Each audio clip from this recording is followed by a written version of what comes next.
Capital News tonight. President Dr. SALAAM pledges to end land disputes in 2021.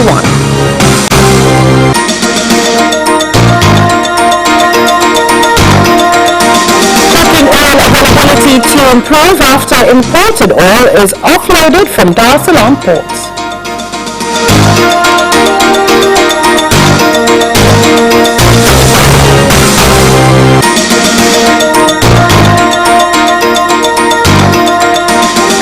In sports, Taifa Stars draw with DR Congo in friendly.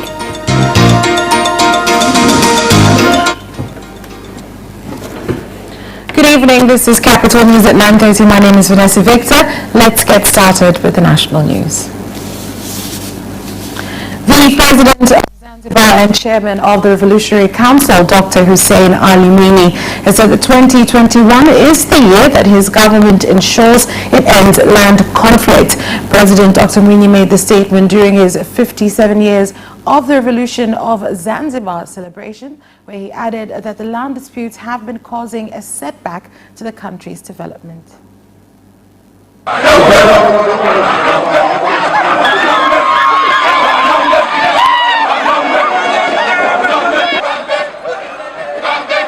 Tunahitaji kuongeza ukusanyaji wa kodi ili tuweze kuendelea na ikibidi kupanua utoaji wa huduma za elimu, afya na nyinginezo.